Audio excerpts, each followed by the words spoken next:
दुनियादारी is brought you by move strong. आप करो मूव तो रिश्ते बढ़ें।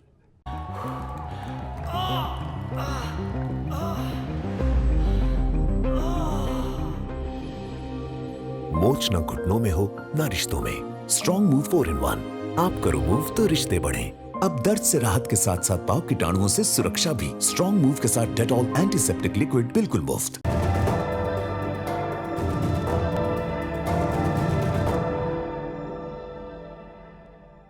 मेरे प्यारे भाइयों बहनों, आज एक बार फिर से दुनियादारी शुरू होने के पहले आपको मेरा गाना सुनना पड़ेगा।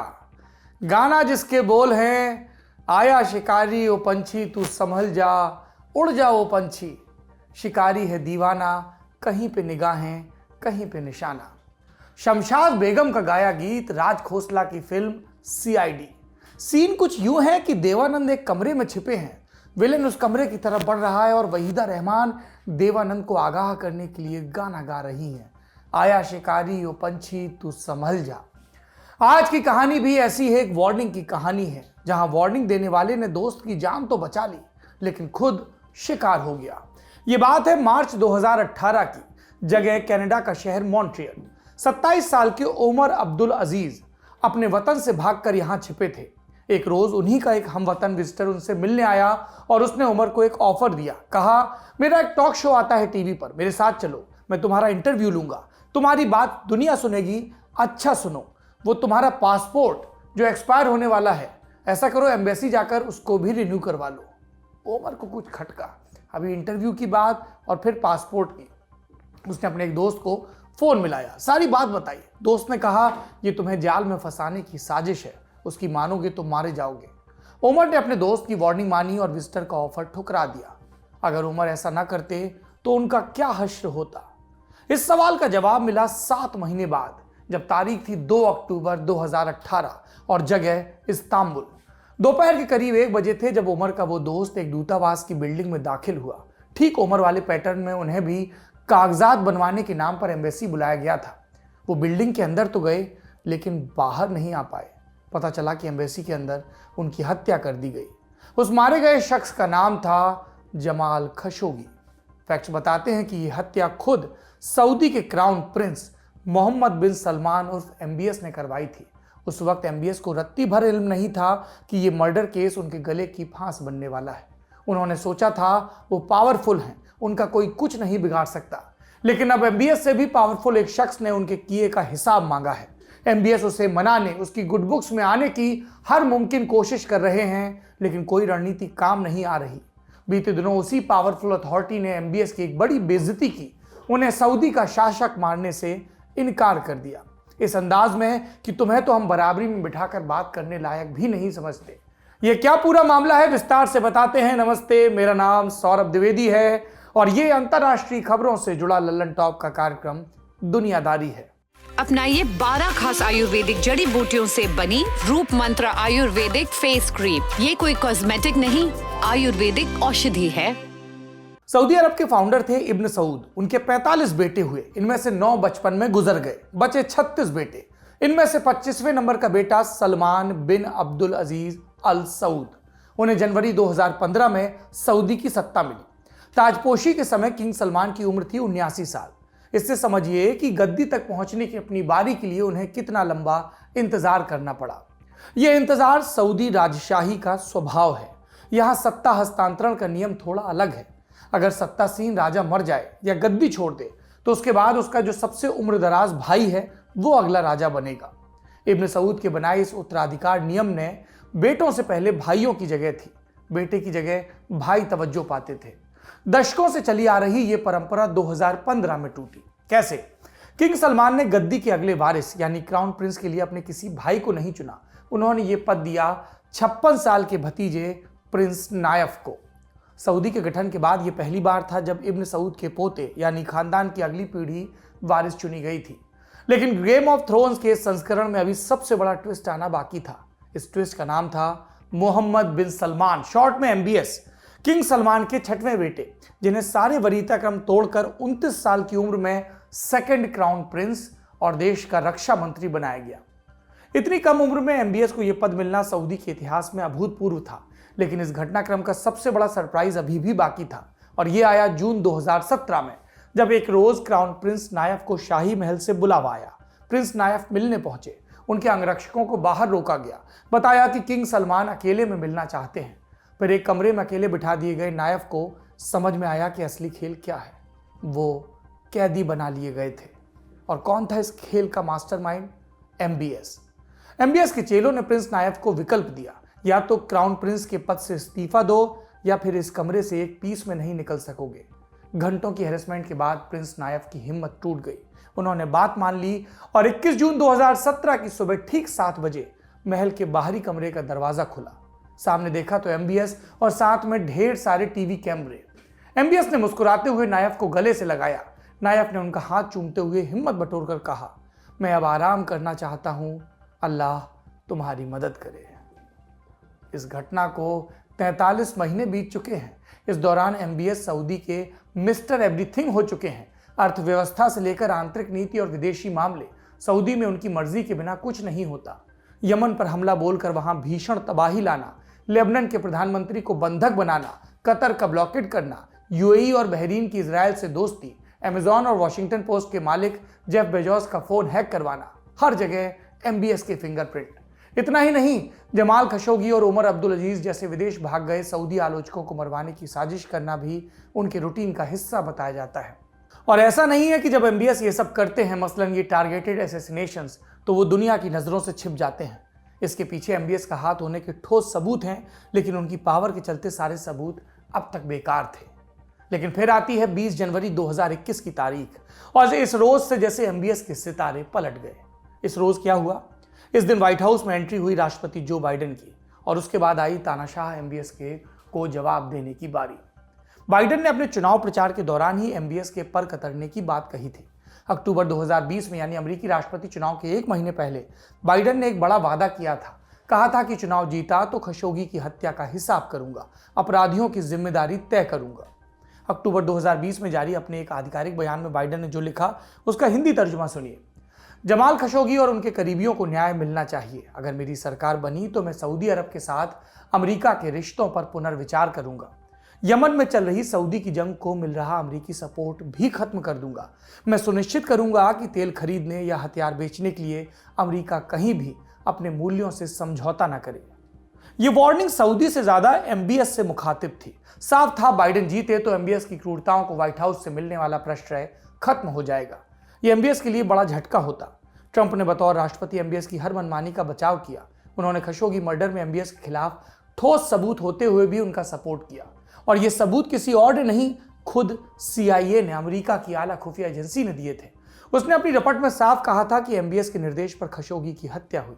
इसके बाद ट्रंप पर एमबीएस के ऊपर कार्रवाई का दबाव बना और इसके जवाब में 20 नवंबर 2018 को ट्रंप बोले, मुमकिन है कि खशोगी मर्डर केस में मोहम्मद बिन सलमान की सीधी भूमिका हो। मुमकिन है कि इस दुखद घटना की एमबीएस को पूरी जानकारी रही हो, लेकिन जो भी हो हमारा सऊदी अरब से संबंध बना रहेगा। आप जानते हैं, चुनाव हारने के बाद भी ट्रंप ने एमबीएस का हातिमताई बनना नहीं छोड़ा है। अमेरिकन मीडिया रपटों के मुताबिक ट्रंप व्हाइट हाउस से निकलने के पहले एमबीएस के लिए इम्यूनिटी का इंतजाम करने की कोशिश कर रहे थे और इस इम्यूनिटी का संबंध है साद अल जबरी से। साद सऊदी के पूर्व इंटेलिजेंस ऑफिसर हैं। काउंटर टेररिज्म ऑपरेशंस के दौरान उन्होंने सीआईए के लिए भी काफी काम किया। अगस्त 2020 में इन्हीं साद अल जबरी ने वॉशिंगटन में एक केस फाइल किया। इसमें आरोप लगाया सीधे एमबीएस पर। साद के मुताबिक एमबीएस उन्हें मरवाने की कोशिश कर रहे हैं, बच्चों को बंधक बना लिया है। साद का कहना है कि वो एमबीएस के सत्ता में ऊपर चढ़ने से जुड़े कई राज जानते हैं। ये सीक्रेट बाहर आए तो एमबीएस को नुकसान होगा, इसलिए उन पर जानलेवा हमले करवा रहे हैं। साद का यह भी दावा था कि उनका सीआईए के साथ कोऑपरेट करना भी टारगेट किए जाने की एक वजह है।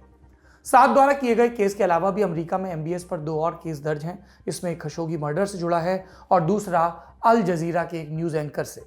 आरोप है कि एमबीएस ने उस न्यूज़ एंकर का फोन हैक करवाया, उसकी निजी जानकारियां लीक की। ट्रंप इन्हीं मामलों में एमबीएस को इम्यूनिटी देना चाहते थे ताकि उनके व्हाइट हाउस से निकलने के बाद कोई कार्रवाई ना हो सके। लेकिन अमेरिका में सत्ता क्या बदली, एमबीएस का सबसे बड़ा पोषक, उनका सबसे बड़ा सपोर्ट सिस्टम चला गया और इसके बाद से एमबीएस बाइडेन को बनाने की कोशिशों में लगे हैं। इन कोशिशों की 3 बड़ी मिसाल सुनते हैं। पहला, कतर ब्लॉकेड। एमबीएस की लीडरशिप में सऊदी, यूएई, बहरीन और इजिप्ट ने जून 2017 में कतर को ब्लॉक कर दिया। उसका हवाई रूट, जमीनी रूट सब ब्लॉक। कतर ने तुर्की और ईरान की मदद से पर्शियन गल्फ के सहारे आवाजाही का वैकल्पिक रूट बनाया। करीब 3.25 साल तक यह दादागिरी चली, जिसके बाद सऊदी टीम ने 5 जनवरी 2021 को यह ब्लॉकेट खत्म कर दिया। जानकारों के मुताबिक इसके पीछे वजह थे बाइडन। उन्हीं से रिश्ते सुधारने के डेस्परेशन में एमबीएस ने यह फैसला लिया। दूसरी मिसाल, एक्टिविस्ट लुजैन अल हथलौल की रिहाई। सऊदी की रहने वाली लुजैन सिर्फ इतना चाहती थी कि महिलाओं को बराबरी मिले, समान अधिकार, और इतनी सी बात पर एमबीएस की सत्ता ने लुजैन को किडनैप कराया, जेल में रखकर टॉर्चर और यौन शोषण। उन्हें रिहा करने की हर मांग, तमाम इंटरनेशनल प्रेशर को ठेंगा दिखाते रहे एमबीएस। फिर 10 फरवरी 2021 को 1001 दिन जेल में बिताने के बाद एकाएक लुजैन रिहा कर दी गई। ये फैसला भी बाइडेन को मनाने के लिए लिया गया था। तीसरी मिसाल, गिरफ्तार अमेरिकी नागरिकों की रिहाई। 2 नाम हैं इस कैटेगरी में, एक सलाह अल हैदर और दूसरा बदर अल इब्राहिम। सलाह मीडिया अधिकार कार्यकर्ता हैं और बदर पत्रकार। अप्रैल 2019 में सऊदी ने आतंकवाद के झूठे आरोप लगाकर इन दोनों को जेल में डाल दिया था, जमानत नहीं दी थी। फिर 5 फरवरी 2021 को अचानक खबर आई कि ये दोनों रिहा कर दिए गए। इसके पीछे भी एमबीएस की छटपटाहट बताई जा रही है। क्या एमबीएस की इन कोशिशों का कोई नतीजा निकल रहा है? नहीं। बाइडेन ने पहले यमन युद्ध से हाथ खींचा, फिर सऊदी के साथ आर्म्स डील रद्द की, कहा कि यमन युद्ध के लिए अब अमेरिका सऊदी को कोई हथियार नहीं देगा। इतना ही नहीं, बल्कि बाइडेन ने यह भी कहा कि वो युद्ध खत्म करने के लिए सऊदी पर प्रेशर बनाएंगे। खबर है कि बाइडेन हुती विद्रोहियों को दिया गया आतंकवाद संगठन का दर्जा भी खत्म कर रहे हैं। और इन सब से डायरेक्ट अटैक पता है क्या हुआ एमबीएस पर? यह 16 फरवरी की बात है। व्हाइट हाउस में एक प्रेस ब्रीफिंग चल रही थी, जवाब दे रही थी बाइडेन की प्रेस सेक्रेटरी जेन सॉकी। इस दौरान एक सवाल आया एमबीएस पर। रिपोर्टर ने पूछा, बाइडेन क्या एमबीएस को भी फोन करेंगे? यह सवाल अमेरिकी राष्ट्रपति से जुड़ी एक परंपरा के मद्देनजर पूछा गया था। वहां नए राष्ट्रपति कार्यकाल संभालने के बाद दूसरे देशों के राष्ट्राध्यक्षों को फोन मिलाते हैं, आपसी संबंधों पर चर्चा करते हैं। किसको किस वरीयता क्रम में फोन किया गया, इससे तय होता है कि नया राष्ट्रपति किस देश को अपना दोस्त मानता है और किसके साथ कुछ नाराजगी है। बाइडेन ने अब तक सऊदी अरब को फोन नहीं किया है। वो करेंगे कि नहीं, कब करेंगे, इसी मामले पर रिपोर्टर ने सवाल पूछा था और जवाब में प्रेस सेक्रेटरी जेन सॉकी बोली, हमने शुरुआत में ही स्पष्ट कर दिया था कि हम सऊदी अरब के साथ अपने रिश्तों की समीक्षा करेंगे और इसी के तहत हमने तय किया है कि हम एमबीएस से बात नहीं करेंगे। बाइडेन अमेरिका के राष्ट्रीय अध्यक्ष हैं, इसलिए सऊदी में वो केवल अपने समकक्ष के साथ ही बात करेंगे। हमारी नज़र में किंग सलमान सऊदी के स्टेट हेड हैं, एमबीएस नहीं। बाइडेन किंग सलमान से कब बात करेंगे अभी मैं ये नहीं बता सकती, इसकी कोई तय टाइमलाइन नहीं है। जब हमें उचित लगेगा तब बात की जाएगी। व्हाइट हाउस के इस बयान का क्या मतलब हुआ? इसका मतलब है कि बाइडेन प्रशासन एमबीएस को वैल्यू नहीं देगा। अब अमेरिका की नज़र में एमबीएस की कोई रैंकिंग, कोई पावर नहीं। इस बयान का मतलब ये भी है कि बाइडेन एडमिनिस्ट्रेशन ने सरेआम एमबीएस को उनकी जगह दिखाई, पब्लिकली कहा कि हम उन्हें बात करने लायक नहीं समझते। बाइडेन अपना वादा निभाते दिख रहे हैं। चुनाव प्रचार के दौरान उन्होंने कहा था कि वो सऊदी को आउटकास्ट की तरह बरतेंगे। बाइडेन सच में एमबीएस को आउटकास्ट करते दिख रहे हैं। आने वाले दिनों में एमबीएस की राह और मुश्किल हो सकती है। बाइडेन की राष्ट्रीय सुरक्षा सलाहकार एवरिल हेंस कह चुकी हैं, अमेरिका खशोगी मर्डर से जुड़ी सीआईए रिपोर्ट को पब्लिक करेगा। ये वही रिपोर्ट है जिसमें सीआईए ने कहा था कि एमबीएस ने खशोगी की हत्या कैसे करवाई। ये रिपोर्ट सार्वजनिक करने का मतलब है व्हाइट हाउस इस मामले में कार्रवाई भी करेगा। ये कार्रवाई किसी भी रूप में हो सकती है। मुमकिन है एमबीएस पर सैंक्शन लगाए जाएं, सुरक्षा परिषद में उनके खिलाफ प्रस्ताव पारित करने की कोशिश हो या इंटरनेशनल कोर्ट में केस शुरू किया जाए। कार्रवाई जिस भी रूप में हो, एमबीएस की छीछल इधर होनी तय है। देर से ही सही, सांकेतिक ही सही, लेकिन एक क्रूर तानाशाह के अपराधों की जिम्मेदारी तय होना बेशक एक अच्छी खबर है। यह था हमारा बड़ी खबर सेगमेंट। अब सुर्खियां। पहली सुर्खी इस दुनिया की नहीं है। यह गुड न्यूज आई है मंगल ग्रह से। 6 महीने की यात्रा के बाद 19 फरवरी को देर रात नासा का मिशन मार्स मंगल ग्रह पर लैंड कर गया। ये लैंडिंग जेजेरो क्रेटर पर हुई। करोड़ों बरस पहले यहां एक झील थी। ये मार्स मिशन यहां की मिट्टी और दीवारों में जीवाश्म की मौजूदगी तलाशेगा ताकि पता चले कि क्या मंगल पर कभी जीवन था, क्या आगे कभी उस पर जीवन बसाया जा सकता है। नासा के पर्सी स्पेसक्राफ्ट ने लैंडिंग से जुड़ी शुरुआती तस्वीरें भेजी हैं। इसमें मंगल की सतह पर नासा के रोवर की परछाई दिख रही है। ट्विटर पर यह तस्वीर शेयर करते हुए नासा ने लिखा, हेलो वर्ल्ड, मेरे घर की पहली तस्वीर तो देखो।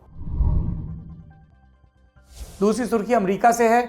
उसने ईरान से जुड़ी यूरोपियन यूनियन की बैठक में हिस्सा लेने की हामी भरी है। इस मीटिंग का मकसद है 2015 में ईरान के साथ हुई न्यूक्लियर डील को दोबारा जिंदा करना। यह डील बराक ओबामा के कार्यकाल में हुई थी। 2018 में ट्रंप ने अमेरिका को इस डील से बाहर किया। नए राष्ट्रपति बाइडेन इस डील के पक्षधर हैं, इसीलिए ईयू ईरान और अमेरिका के बीच मध्यस्थता की कोशिश कर रहा है। फिलहाल मीटिंग की तारीख और वेन्यू तय नहीं है। यह भी स्पष्ट नहीं कि ईरान मीटिंग में आएगा कि नहीं। अनुमान है कि कई दौर की वार्ताओं के बाद जाकर डील पर आम सहमति बन सकेगी। तीसरी सुर्खी हमारे पड़ोस से, म्यांमार से। यहां सेना विरोधी प्रदर्शनों में पहली मौत हुई। मरने वाली महिला का नाम म्या खाइन। वो 20 साल की थी। 9 फरवरी को प्रोटेस्ट के दौरान पुलिस ने उनके सर में गोली मारी। तब से ही वो लाइफ सपोर्ट पर थी। उधर म्यांमार के बाकी हिस्सों में प्रोटेस्ट जारी है। पब्लिक बड़ी संख्या में वाहन लगाकर प्रदर्शन स्थलों को, उनकी एंट्री को सील कर रही है ताकि आर्मी और पुलिस उन तक ना पहुंच सके। जब प्रदर्शनकारियों का सिक्योरिटी फोर्सेस से सामना होता है तो लोग जोर जोर से बौद्ध मंत्र पढ़ने लगते हैं ताकि सुरक्षा बलों को अहिंसा की प्रेरणा मिले। आज की दुनियादारी में इतना ही। उम्मीद है कि वीकेंड के उस पार सोमवार को एक बार फिर आपसे मुलाकात होगी। शुभ रात्रि। कसर रह गई हमारी कोशिशों में, कसक रह गई कि देश जितना बेहतर, जितना महान हो सकता था, हो नहीं पाया। और एक कसम रह गई कि देश का जो कर्ज है उसे थोड़ा बहुत तो उतारना है। भावुकता का लबादा ओढ़कर बोलता तो यूं बोलता, लेकिन बात सीधी है तो सच्चे ढंग से आप तक कही जानी है। लल्लन टॉप लेकर आया है एक नया प्लेटफॉर्म, तेरा तुझको अर्पण। ये प्लेटफॉर्म उन सब भारतवासियों के लिए है जो भारत से दूर किसी दूसरे देश की जमीन पर हैं, कभी पढ़ाई के लिए, कभी नौकरी के लिए। ये उन सब भारतवंशियों के लिए भी है जिनकी पहचान का हिस्सा ये महान देश है, लेकिन कुछ कसर और कसक है। तो आइए कसम खाएं कि देश को बेहतर बनाएं। हमें आपसे चाहिए आपके हिस्से का ज्ञान, जो आप लल्लन टॉप के जरिए अपने देशवासियों के साथ साझा करें। ये मस्ती के पल भी हो सकते हैं जब आप कहीं घूमने जाएं और आपको लगे कि सिर्फ मेरे यार दोस्त और परिवार वाले ही क्यों, पूरा देश जाने इन नायाब चीज़ों के बारे में। ये पॉलिसी से जुड़ा, ज्ञान से जुड़ा कोई मसला हो सकता है। तो आइए और लल्लन टॉप की इस नई पेशकश तेरा तुझको अर्पण का हिस्सा बनिए।